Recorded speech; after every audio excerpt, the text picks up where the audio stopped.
So, welcome back again.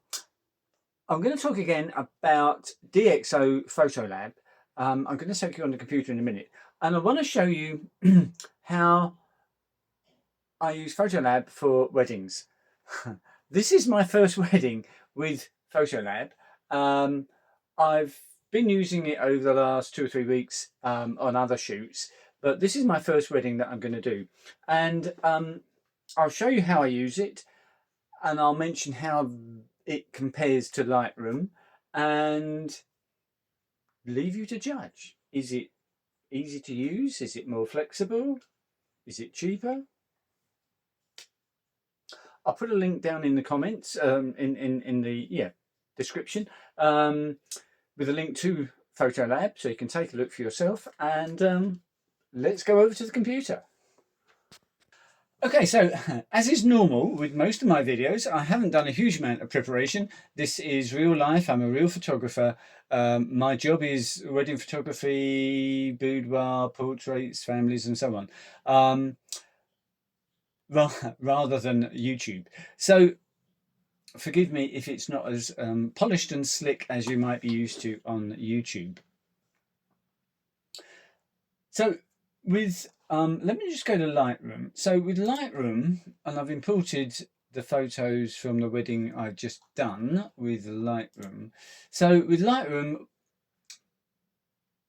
and with PhotoLab, I would import the photos and put them into a file on a plug-in hard drive, create a new folder, and I've got a file within that for JPEG photos, raw files, and videos.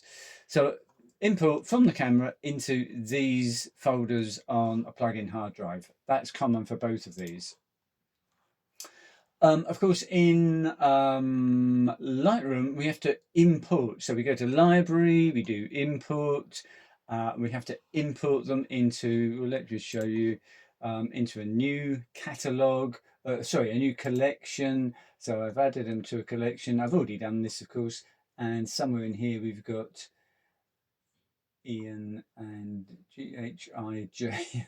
Oh, it must be it's further down, and that's part of the problem. So I've got all these collections that I've created over the years, and I'm not even sure. Oh, there we are, Ian and Val. So in there we've got the photos that I've imported into Lightroom, and once a week Lightroom wants me to do a backup where it backs up all this stuff, backs up all the new photos, new collections, so on and so forth. And that backup process can take, well, it typically takes 5 or 6 hours, literally, and does grind my computer to a bit of a halt during that time. Now let's look at, and I need to move, I've got something from the recording software there, just get that out of the way. In PhotoLab, we go to Photo Library, and this here is simply my hard drive and the plug-in hard drives. So you can see that on that hard drive, I've got Ian and Val, I've got the same thing, JPEG, RAW, and videos.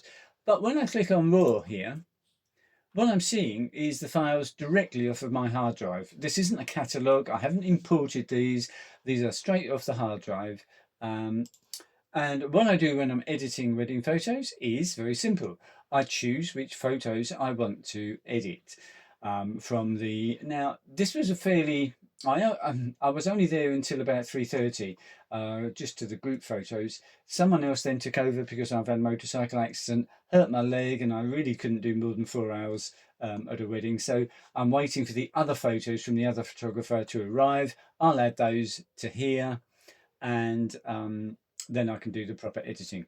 But let me show you in the meantime the way I edit. So first decision is, am I going to edit and use the raw files or the JPEG files? That's got nothing to do with PhotoLab, of course. That's down to you, whichever you want to do. But let's go through and choose the photos I'm going to edit, and I'll just show you 20 or 30.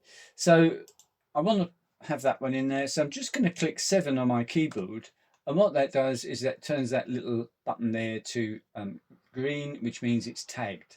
So I can then go through and I can just hit tag on any of the photos that I want to actually edit. And I'm not going to bore you to death with minutes and minutes of doing this. So that one, that one. I'll just do a couple more, as I say. Right, let's call that it. Should I? These were mostly taken with my Nikon Z5, but I also used my Leica Q3. Let me get a couple of shots from there. So I've got a selection of different photos. Let's have that one. One of the ceremony, and let's have that one. Right. So having gone through and selected all of the photos, and I mean, typically at a wedding, I would take 1,300 photos and I would select about 300 to edit. I would then go up here, filter images, and just do picked images. This is now only going to show me the images that I've picked. Remember, this has done nothing. This hasn't imported anything. It hasn't created a catalogue. It simply marked these photos. What I can now do is go to the first one, customize, and I've already created a preset. If we go up here to presets, there's quite a few from DxO, but I've also got Donna's Wedding, Ian and Val preset, beach, Leica, there was a muddy witch shoot, and so on. And I'm going to use that preset there. So this has done quite a few things. It's used DxO selective tone, Clearview Plus. I think that's what I've done there. It's added my my signature down here. It's added some grain to the photo, if you can see, and this is grain from Portra 400 color negative film. It's very slight, but it is there. I've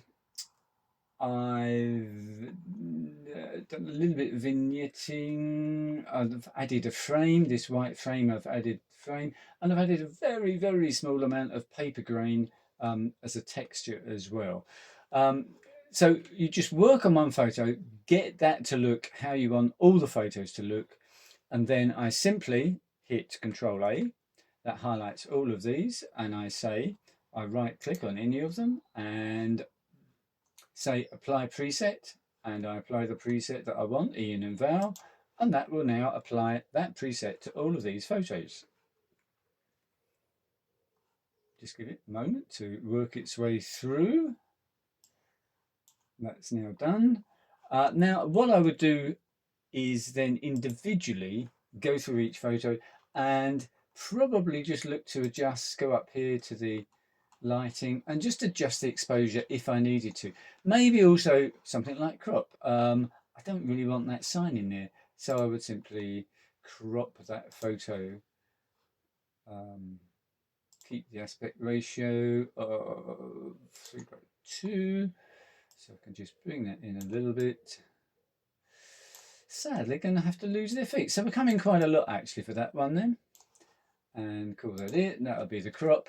As you can see, it still keeps the border, still keeps my signature, and so on. So I can go through every photo, just adjust the exposure, the crop. That's a bit bright maybe, so I'll bring that down a tad on the exposure, and so on and so forth.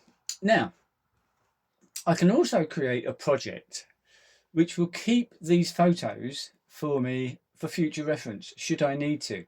So I can go here, I can add a new project, and it's Ian, yes that's right, and Val, and I can create that, include selected images. Well, I've got them, no, I haven't got them selected at the moment, so I won't tick that box, but just create the project. What I can then do is I can then Control A, select all the images, right click, add current selection to a project. So I can add Ian and Val. If you notice up here, Ian and Val has got nothing. If I do add selection, Ian and Val, has now got 15 photos in. And I can then export to disk, format, quality, and so on and so forth. Where do I want to put them? Well, I want to put them in 2026 weddings. I want to put them in that folder there. I can change the name, and I'll change the name to Ian and Val, and then it'll have a number afterwards, so it'll be Ian and Val 01, 02, 03, so on and so forth. Resolution, I think that's about it, and I can export, and that will now export those to Ian and Val. So as you can see, we've got Ian and Val being added, Ian and Val individual photos being added to there, and there we go. So it's as easy as that, and I have to say it's, in my view, every bit as easy, straightforward to use as Lightroom, and I don't have those damn catalogues. And there's far more things that we can do within PhotoLab that we can't do in Photoshop. From what I've seen so far, I can do everything that Lightroom does. Plus, I've got things like filters. I can go to Nick Collection, which allows me to do all sorts of weird and wonderful things. I can do especially effects. I can change the colors. I think that's a noise reduction. We can do HDR.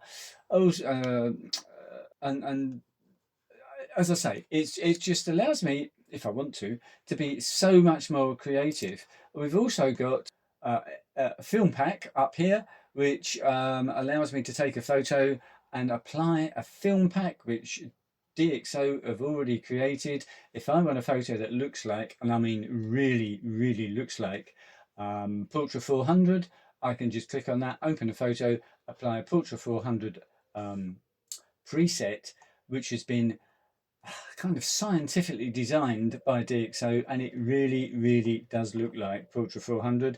I can guarantee that because I shoot film with Portrait 400.